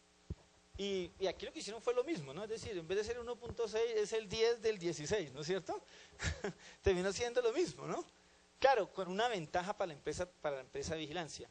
Me descuento sobre, digamos, tengo muchos IVA descontables como tal, digamos, puedo tenerlos. Base gravable especial, vamos a leerlo, dice, para los servicios integrales de aseo y cafetería, de vigilancia autorizados por la Superintendencia de Vigilancia Privada, de servicios temporales prestados por empresas autorizadas por el Ministerio de Trabajo y en los prestados por las cooperativas y precooperativas de trabajo asociado en cuanto a mano de obra se refiere, vigiladas por la Superintendencia de Economía Solidaria o quien haga sus veces, a las cuales se les haya expedido resolución de registro por parte del Ministerio de Trabajo de los regímenes de trabajo asociado, compensaciones y seguridad social, como también a los prestados por los sindicatos con personería jurídica vigente en desarrollo de contratos sindicales debidamente depositados ante el Ministerio de Trabajo, La tarifa será el 16% en la parte correspondiente al IU, pero me dice, sea lo que sea ese IU, no puede ser superior al 10%, ¿no es cierto? O no puede ser inferior, perdón, al 10%, ¿no es cierto? Para efectos de lo previsto en este artículo, el contribuyente deberá haber cumplido con todas las obligaciones laborales o de compensaciones si se trata de cooperativas, precooperativas de trabajo asociado o sindicatos en desarrollo del contrato sindical y las atinentes a la seguridad social. Luego hay un parágrafo que dice, la base gravable descrita en el presente artículo aplicará para efectos de la retención en la fuente del impuesto sobre la renta, al igual que para los impuestos territoriales, ¿no es cierto? Y esa es la parte que ahí donde tú dices, ojo, eso se volvió automáticamente una tarifa especial. No tenía por qué, pero bueno, decía, ahí fue una ventaja que tuvieron estas empresas donde le dijeron, oiga, ¿sabe qué? Usted va a tener que también, para ellas, no para las empresas digamos, de construcciones de obras civiles, para ellas van a tener que declarar, en el caso del impuesto de industria y comercio, también teniendo en cuenta un IU, ¿no es cierto? Es decir, van a tener que establecer cuál es su IU, y ese IU no puede ser inferior al 10% del contrato. ¿Estamos de acuerdo? Y esa es una base también especial, que no cuadra con la contabilidad, ¿o no? Se van a tener que establecer factura por factura su IU, una para sacar el IVA, ya lo tienen que hacer, y dos, pues esa misma base va a ser la base para el impuesto de industria y comercio. Y adivine que me imagino que en todas las empresas esa es el IU, el 10%. ¿No? No lo han aceptado. Para entes territoriales no lo han aceptado del todo, ¿no es cierto? No lo han incorporado, de hecho, en el estatuto, ¿no es cierto? Muy bien. Pero, y de hecho, lo raro es que uno diría que la intención de la norma era solo para IVA, ¿no? Solo para IVA. Ese parágrafo es el que no debió haber quedado, porque esas empresas de vigilancia venían pagando impuesto de industria y comercio sobre su totalidad, es decir, sobre la totalidad de los ingresos. Aquí lo que obtienen es un gol, definitivamente, donde dicen, oiga, eso también tiene que tenerlo en cuenta para efecto de los impuestos territoriales. Pero digamos que son de las cosas que genera ahí complejidad, ¿no? Genera bastante complejidad. Aparentemente de nuestros impuestos territoriales está el impuesto de industria y comercio, ¿sí? Pero pues sí, tiene razón, no creo que lo acepten ustedes tan fácilmente. Tan fácilmente no creo que lo acepten. El de las de prepago sí lo están aceptando, ese sí no tiene lío. Y además esa fue más directa, ¿no? Donde le establece, Aquí lo terminan estableciendo a través de un parágrafo, ¿no? O sea, en teoría está. En teoría está, ¿no es cierto? Vamos a ver qué pasa. ¿Pero eso está demandado o no está demandado? Sí, porque yo sí he visto que... no, están haciendo eso. Están haciendo eso. Están haciendo eso porque eso le ahorra muchísimo dinero. Imagínense, usted se le bajó el impuesto de industria y comercio un 90%. Sí, o sea, usted dejó de pagar sobre 30.000, 40.000 millones de pesos para pagar sobre 4.000 millones de pesos. Pues claro, eso es dinero, dinero. Y por supuesto están otras entidades que no están ahí, que ese sí es invento fuera de la norma, que es aquel tema relacionado con los contratos de fiducia, donde hay cesión digamos, donde en teoría según ellos no hay venta, sino que hay cesión de área, ¿sí? No sé si ya han escuchado de eso, de mucha empresa constructora lo que hace es decir, yo no vendí, yo cedí el área. Entonces dicen que no hay impuesto de industria y comercio. Entonces solo declaran impuesto de industria y comercio sobre su margen de utilidad y no sobre la obra como tal. Es decir, si soy un edificio de apartamentos, lo que uno esperaría es que yo pagara el impuesto de industria y comercio por la totalidad de las ventas de los apartamentos, ¿no es cierto? Pero entonces muchas lo que hacen es decir, no porque yo construí con un beneficio de área. ¿En qué consiste ese beneficio de área? Consiste en que usted es como si usted estuviera autoconstrucción, usted construye, ¿sí? Entre todos construyen y me pagan a mí mi honorario por ayudarles a construir. Entonces, ¿eso qué hace? Pues eso hace que el ingreso pasa de ser de 800.000 millones de pesos o lo que cueste el proyecto a simplemente ser 20.000 millones de pesos, que fue lo que yo me gané como constructora por haberles prestado el servicio como tal. Claro, esos ahorros de industria y comercio son muy valiosos para una entidad al momento de pagar. Seguramente eso tampoco es aceptado por la Secretaría de Hacienda Distrital, ¿no es cierto?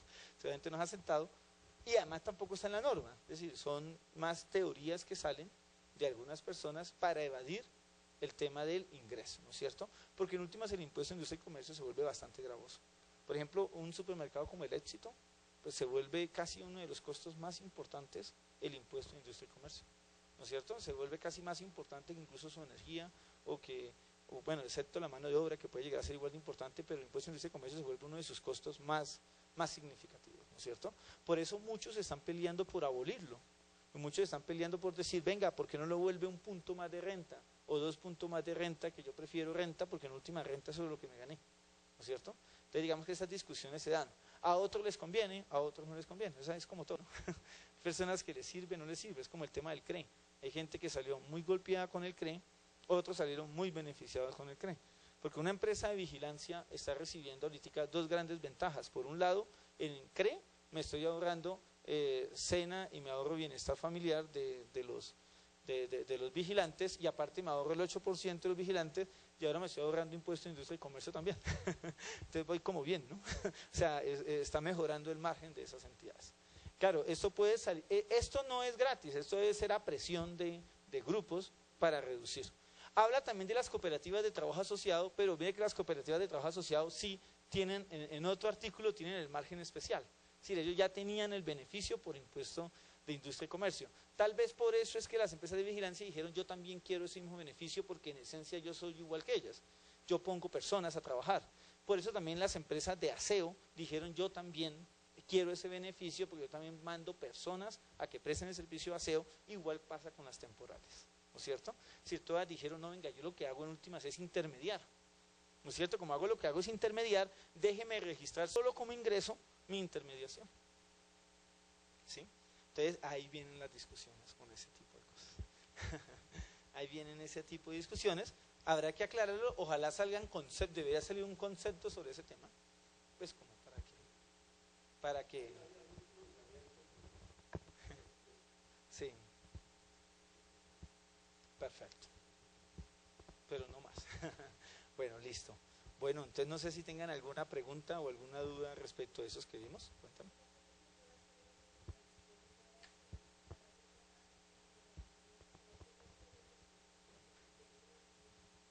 Sí. Lo que pasa es que, digamos que en transporte de carga, las empresas de transporte, cuando hacen el manifiesto de carga, ellos hablan de 3 cosas. Hablan de propietario, hablan de tenedor, bueno, ya hablan del conductor, que para ese caso no importa. Pero hablemos de 2 entonces, propietario y tenedor. Las empresas transportadoras de carga, cuando hacen el manifiesto de carga, ellas les dicen, ojo, propietario es el propietario legal, ¿sí? Mejor dicho, quien aparezca en la tarjeta de propiedad como propietario. Pero tenedor es el sujeto tributario. Es decir, tenedor es el responsable fiscal del carro. Porque tiene toda la razón, en el transporte de carga tú miras y casi el 20% de los carros están a nombre de leasing, ¿sí? Pero pues el leasing no tiene nada que ver con eso. Entonces uno lo que hace es lo que hacen ellos es colocar siempre en propietario, leasing de Occidente, pero en el tenedor es donde colocan realmente quién es el responsable tributario por ese ingreso.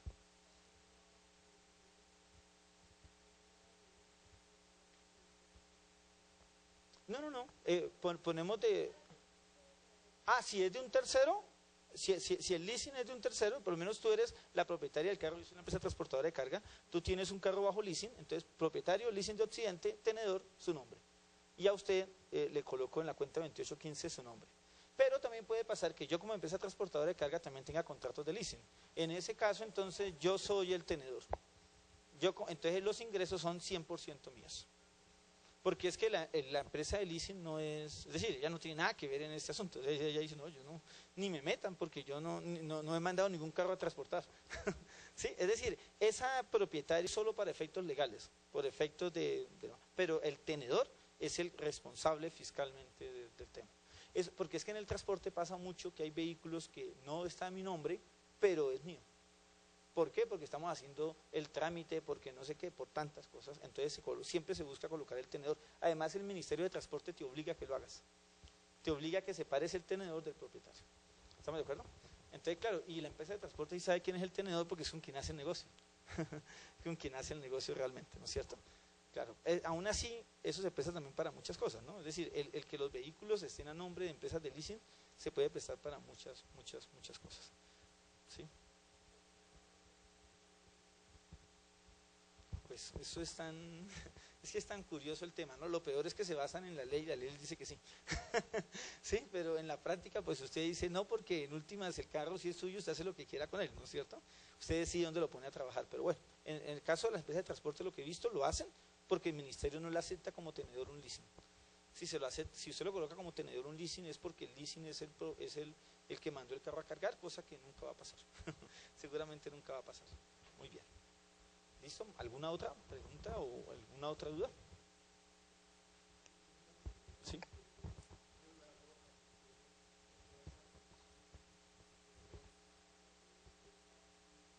Ojalá se eliminaran, ¿sí o no? Pero,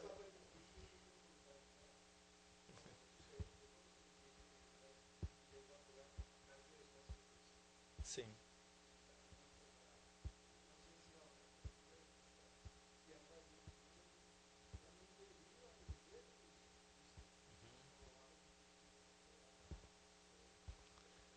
Pues mire, lo que tú dices es muy chévere, pero mire que hay algo que yo me he dado cuenta que el gobierno debería tener en cuenta y es que, ¿se acuerdan lo que pasó con el CRE?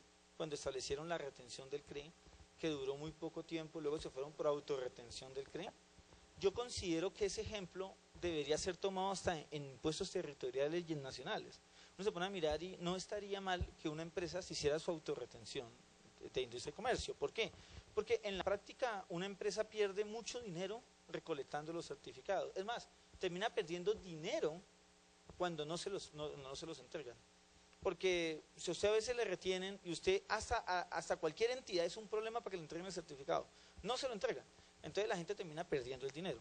Si todo se volviera autorretención, podría ser mucho mejor, porque el contribuyente simplemente tributa bimestralmente y pues no tiene ese inconveniente. Claro, uno entiende que esos temas es para evitar que la gente se quede con el dinero, pero en esencia yo creo que el CRE ha sido una buena experiencia para el Estado y creo que deberían extenderlo a los demás impuestos, porque además la retención genera otro problema y es las conciliaciones en contabilidad de qué me pagaron, qué no me pagaron, y el otro tema es que genera datos complejos a nivel contable, es decir, no es tan sencillo, gente perdiendo tiempo descifrando qué me hizo, porque entonces viene el problema, es que yo le vendí a usted por arrendamiento, sí, pero como usted no me puso la tarifa, entonces es el 13.8, ¿sí o no? Dice, pero es que ¿cómo le pongo la tarifa si yo hago de todo? Sí, o sea, es decir, yo me dedico a vender zapatos, pero le arrendé a usted una bodega, ¿o no? Entonces usted me diera esa retención sobre arrendamientos, pero usted me hace retención sobre el 13.8. Es decir, terminamos jugando. Hay gente que tiene en la cabeza que el 9.66 es la retención que se le aplica a todo el mundo, ¿no es cierto? Entonces a todo el mundo 9.66, ¿sí o no? Sí, o sea lo que sea, 9.66. Y como en la práctica la gente sabe que nadie revisa retenciones, ¿sí o no? Es decir, en la práctica la gente no revisa retenciones, seguramente no hay programas de Secretaría de Hacienda diciendo vamos a revisar retenciones de industria y comercio. ¿Por qué? Porque no es rentable tampoco. Es decir, irse a una empresa pequeña a revisar, oiga, le quedó por 50.000 pesos más, sí, eso no vale la pena. ¿Sí o no? Oiga, se equivocó en 50.000 pesos y usted ya lleva 300.000 pesos gastado allá con el contribuyente y el contribuyente le dice, no, pero yo no lo voy a corregir. Entonces, eso no vale la pena. Entonces, en últimas, la gente termina haciendo retención como se le ocurra. No hay nada mejor que pudiera ser un sistema de autorretención y eso facilita la facturación electrónica. Facilita el tema hasta de pagos de los bancos. Es decir, facilita muchas cosas. Ojalá, porque cuando uno le pagan, tiene uno que decir, oiga, averigüe ese señor le hizo retención de IVA, retención de ICA, retención en la fuente, ¿sí?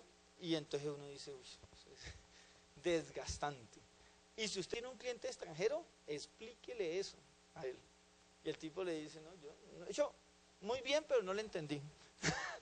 Si uno le dice, muy bien, pero no le entendí. ¿Por qué me hace retención de IVA? ¿Acaso yo no pago el IVA? Sí, pero hay que hacer retención de IVA. ¿Sí? Es decir, esas cosas se enredan. Entonces sí sería bueno por facilitar esos temas electrónicos, por facilitar temas de contabilidad. Y en última, si se hacen más fácil las cosas, ¿qué hacemos los asesores ahora? No importa, pero sí hace que el comercio sea más rápido. Y al haber un comercio más rápido hay más eficiencia y puede haber mejores ingresos incluso para la ciudad y hasta para uno. Es lo que se necesita, que haya más eficiencia. Muy bien, bueno, chévere que lleguen ustedes mismos a esas conclusiones. Ojalá se pudiera un día llegar como a esos proyectos donde se materialicen esos cambios, ¿no? Muy bien. Entonces, si no hay más preguntas, pues sí, cuéntame. Ay, ¿cierto? Él y ya. ¿Cuenta?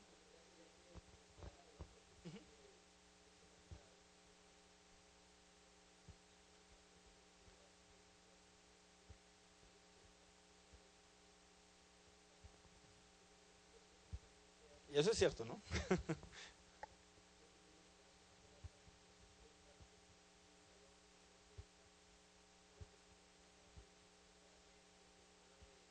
Indirecto.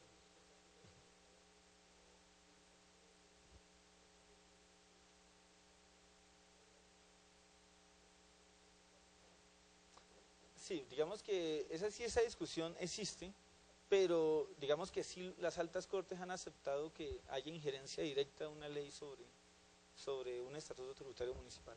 Porque supuestamente los estatutos tributarios municipales deberían ser copia de la ley 14 del 83, deberán ser copia de eso, y todos están copiando el de Bogotá, cuando realmente Bogotá tiene facultades especiales. Es decir, yo no me debería copiar el de Bogotá, me debería copiar el de la ley 14. Pero el problema es que los asesores de esos municipios les parece muy fantástico copiarse el de Bogotá y de ahí se van para todos lados. Los únicos que pueden hacer estatutos tributarios especiales que tienen facultades creo que son los distritos nomás. Y pues esos distritos son contados con las manos, pero no un municipio por allá de Palermo en el Huila. Sí, que se le dio por coger el de Bogotá, copiarlo, pegarlo y ese es.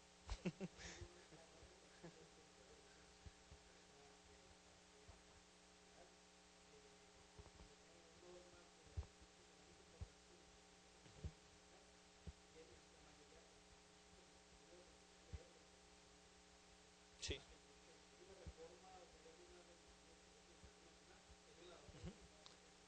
De hecho, hay sentencia de las altas cortes donde les dice, claro, no, pues es una locura. Además hay una sentencia creo que es de la Corte, donde les dice, ojo, todo lo que tenga que ver con procedimiento tributario es lo que diga el Estatuto Tributario Nacional. Es decir, a tal punto que uno diría, ¿para qué los municipios se desgastan haciendo procedimiento tributario en sus estatutos? No deberían ni desgastarse, deberían decir, procedimiento tributario, ver artículo del Estatuto Tributario y se acabó. ¿Sí? Ah, no, la reglamentan. Hay algunos que hasta se inventan sanciones especiales, aumentan la sanción por extemporaneidad, la reducen, bueno, es decir, cualquier cara. Correcto, correcto. Entonces, bueno, pero es un tema más de extralimitación en esas cosas. Pero tiene razón, el de Bogotá no hay que copiarnos, porque el de Bogotá es con facultades especiales. Tú me ibas a preguntar algo, pero... Ah, bueno, perfecto. Bueno, un placer para mí estar en este lugar, ver algunas caras conocidas, a otras no, pero bueno, un placer. Gracias.